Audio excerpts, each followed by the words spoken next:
The venerated Socrates was born in Athens, Greece, circa 470 BC.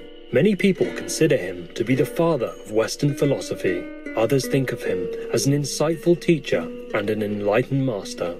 Socrates believed that an individual's main purpose on earth was to discover the truth. He stated that most people focus their lives around their families, careers, and social responsibilities, when in fact they should be concerned about the welfare of their souls.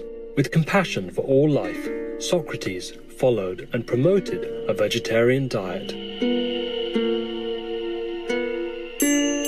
Most of the information about Socrates, his life and his philosophy, was transcribed after his departure by two of his students, Plato and Xenophon.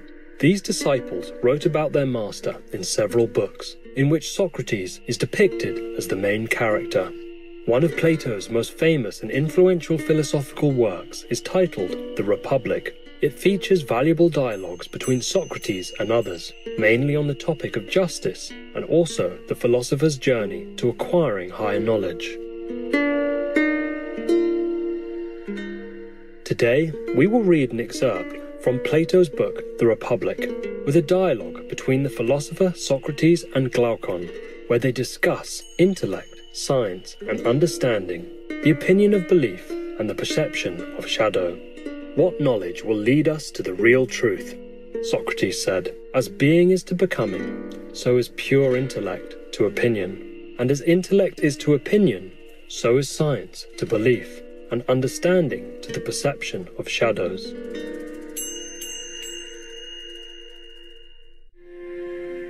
Socrates says, arithmetic has a very great and elevating effect, compelling the soul to reason about abstract numbers and rebelling against the introduction of visible or tangible objects into the argument.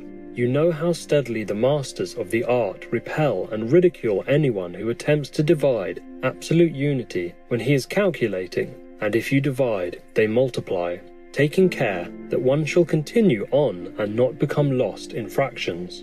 Now suppose a person were to say to them, "Oh, my friends, what are these wonderful numbers about which you are reasoning, in which, as you say, there is a unity such as you demand, and each unit is equal, invariable, indivisible?"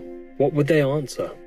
They would answer, as I should conceive, that they were speaking of those numbers which can only be realized in thought. Then you see that this knowledge may be truly called necessary, necessitating, as it clearly does the use of the pure intelligence in the attainment of pure truth.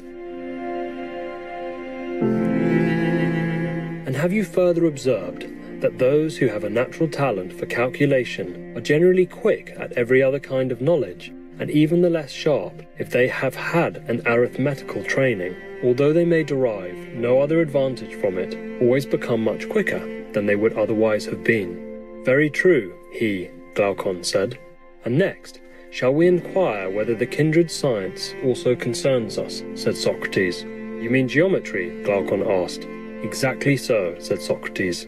The question relates rather to the greater and more advanced part of geometry, whether that tends in any degree to make more easy the vision of the idea of good, and thither, as I was saying, all things tend which compel the soul to turn her gaze towards that place, whereas the full perfection of being, which she ought by all means to behold. Glaucon then asks, then if geometry compels us to view being, it concerns us; if becoming only, it does not concern us? Answers Socrates, yes, that is what we assert. Yet anybody who has the least acquaintance with geometry will not deny that such a conception of the science is in flat contradiction to the ordinary language of geometricians. They have in view practice only, and are always speaking in a narrow and ridiculous manner, of squaring and extending and applying and the like. They confuse the necessities of geometry with those of daily life, whereas knowledge is the real object of the whole science.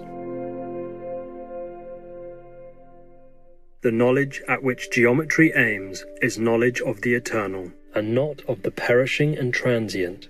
Geometry will draw the soul towards truth, and create the spirit of philosophy, and raise up that which is now unhappily allowed to fall down. Nothing will be more likely to have such an effect. Then nothing should be more sternly laid down than that the inhabitants of your fair city should by all means learn geometry. Moreover, the science has indirect effects which are not small.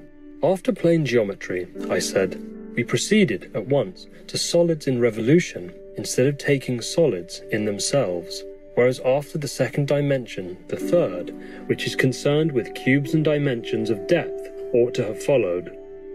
That is true, Socrates, said Glaucon, but so little seems to be known as yet about these subjects.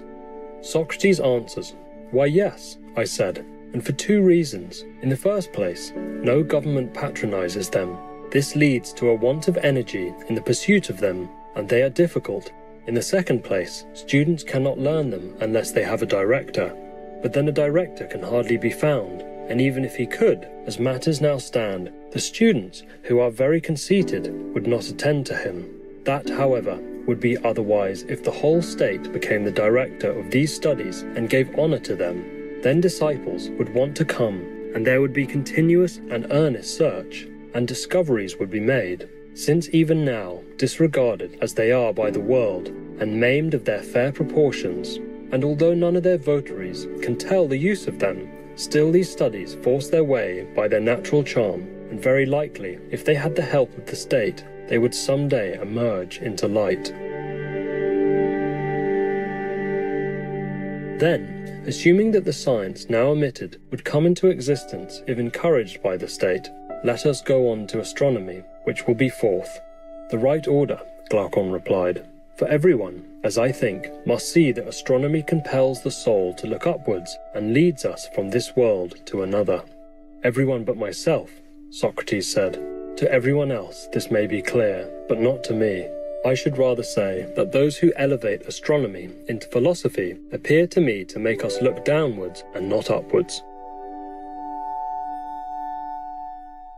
You have in your mind a truly sublime conception of our knowledge of the things above, and I dare say that if a person were to throw his head back and study the fretted ceiling, you would still think that his mind was the percipient and not his eyes. In my opinion, that knowledge, only which is of being and of the unseen, can make the soul look upwards, and whether a man gapes at the heavens or blinks on the ground, seeking to learn some particular of sense, I would deny that he can learn. For nothing of that sort is matter of science. His soul is looking downwards, not upwards, whether his way to knowledge is by water or by land, whether he floats or only lies on his back. The starry heaven which we behold is wrought upon a visible ground, and therefore, although the fairest and most perfect of visible things must necessarily be deemed inferior far to the true motions of absolute swiftness and absolute slowness, which are relative to each other, and carry with them that which is contained in them in the true number and in every true figure. Now, these are to be apprehended by reason and intelligence, but not by sight. Wonderful viewers, thank you for your company on today's Pure Intelligence in the Attainment of Pure Truth from Socrates, Vegetarian, Glaucon Dialogue in The Republic by Plato, Vegetarian, Part 1 of 2 on Words of Wisdom,